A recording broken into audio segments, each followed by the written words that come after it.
올해 초 기억나시죠 여러분? 1월 29일 금값이 사상 최고가인 온스당 5,600불을 찍었습니다. 1월 한 달만 해도 사상 처음으로 5,000달러를 돌파했고요. 그 흐름이 계속 이어질 거라고 생각을 했죠. 근데 3월에 금값이 떨어지기 시작했습니다. 3월 한 달간 약 12% 하락. 이건 2013년 6월 이후에 최악의 월간 낙폭이었죠. 그리고 그 이후로도 회복은 굉장히 미미해서 오늘 5월 5일 기준으로 4,500달러대 수준으로 머물러 있습니다. 고점 대비 약 16% 하락한 상태인 거죠. 연초에 그렇게 뜨거웠던 금에 대한 열기가 식은 것처럼 보이는 상황입니다. 한국 금 시세도 마찬가지예요. 5월 5일 기준으로 순금 한 돈이 살 때 94만 5천원, 팔 때 78만 5천원이거든요. 1, 2월 분위기를 생각해보면 확실히 미적지근한 건 맞습니다. 그럼 왜 금 시세는 올해 초 같지 않은 걸까요? 그럼 금은 이대로 끝인 걸까요? 제가 이런 질문을 굉장히 최근에 많이 받았는데요. 오늘은 현재 금 시세가 지지부진한 이유에 대해서 이야기해보고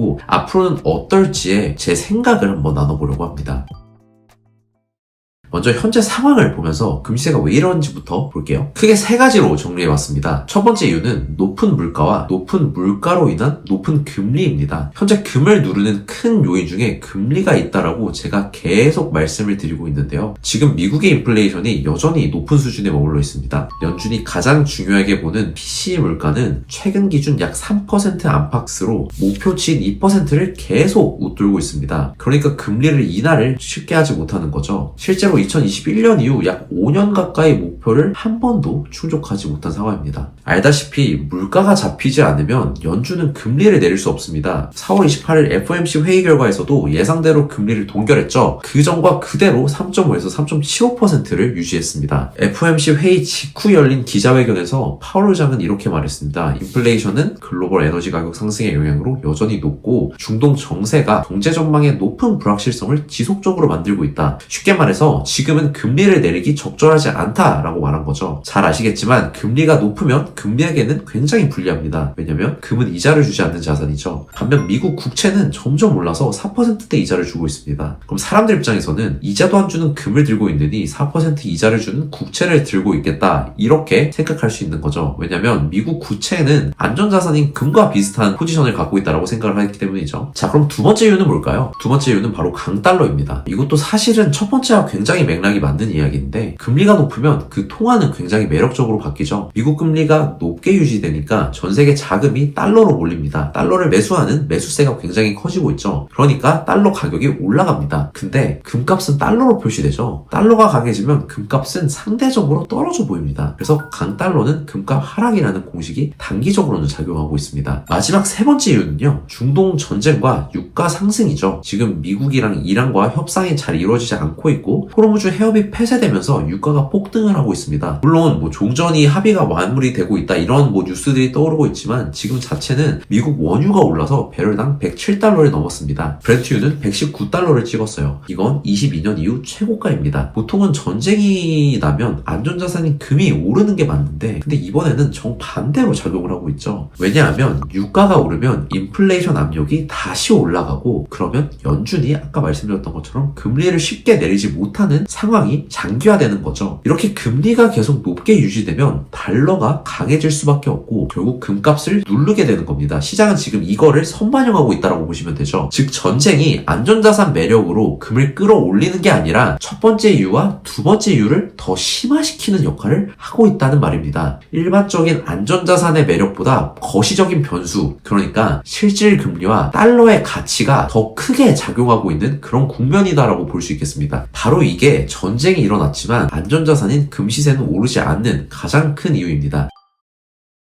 지금까지 말씀드린 이 세 가지 이유는 근래의 단기적인 흐름이라고 볼 수 있겠는데요. 그래서 제가 매일 쇼츠로 말씀드리는 내용과 크게 다르진 않습니다. 물론 단기라고 하면 며칠 몇 주를 생각하실 수도 있는데 금은 사실 너무 장기적으로 봐야 되는 거니까 이 단기적인 흐름이 몇 달째 이어진다라고 보실 수 있겠습니다. 3월부터 시작한 하락이니까 벌써 2달째입니다. 그래서 답답함에 느끼시는 게 당연하고 그리고 금 말고 코스피나 다른 반도체 관련된 주가 너무나도 가파르게 상승하고 있잖아요. 그러니까 상대적 박탈감을 느끼는 것도 어떻게 보면 맞습니다. 하지만 계속 말씀드렸다시피 금 특성상 당장 몇 주, 몇 달을 보는 자산이 아닙니다. 그래서 5년, 10년, 적어도 3년 단위로 보면 이건 그냥 단기적인 변동에 불과하다라고 보실 수 있습니다. 더 넓게 멀리서 보면 장기 추세로는요, 올해 급격하게 금이 올랐던 시점에서 변한 게 하나도 없습니다. 그럼 장기 추세를 만들어왔던 그 요인들이 뭐였고 이게 변했는지 하나씩 제가 한번 들여다볼게요. 올해 초에 급격하게 금이 오르면서 이야기가 나왔던 게 바로 화폐 가치의 하락입니다. 지금 화폐 가치가 굉장히 많이 하락하고 있고 이렇게 되면 안전자산인 금으로 자산 이동이 빠르게 이루어질 거다라고 전망을 지속적으로 말씀을 드리고 있습니다. 저도 제 채널에서 올해 초에 이야기했고 그때 당시 이런 이야기가 굉장히 많았습니다.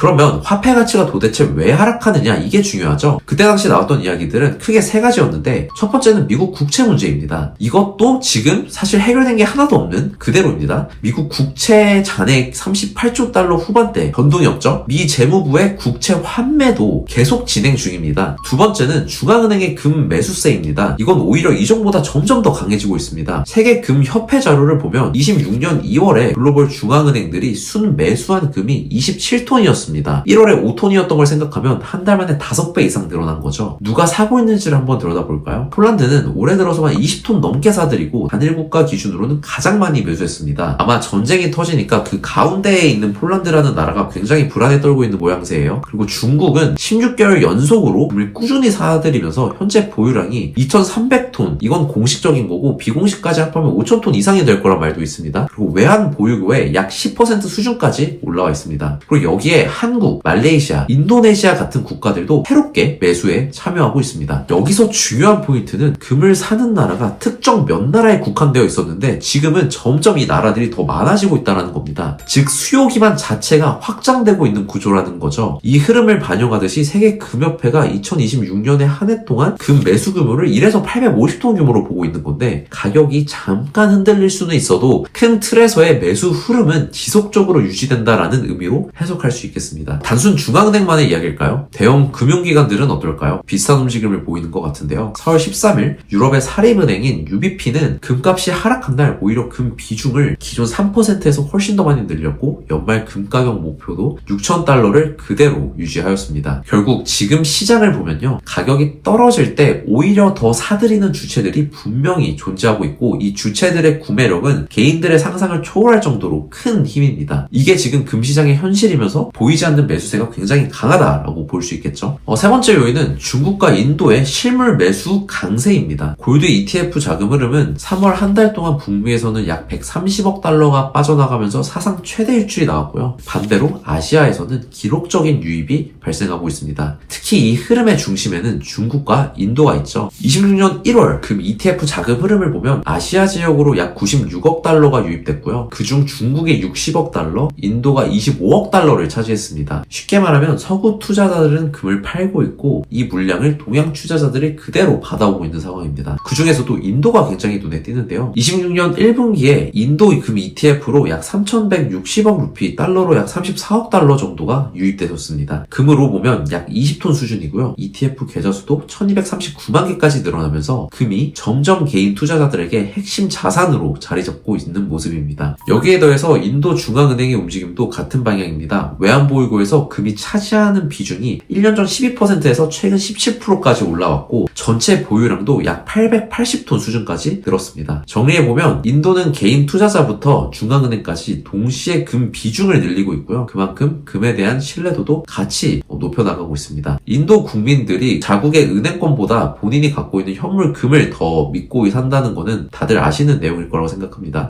세계 2위 금 소비국인 인도가 이렇게 움직인다는 건 결국 장기적으로 금 수요 기반이 더욱더 단단해지고 있다는 하나의 신호지 않을까라고 판단할 수 있겠습니다.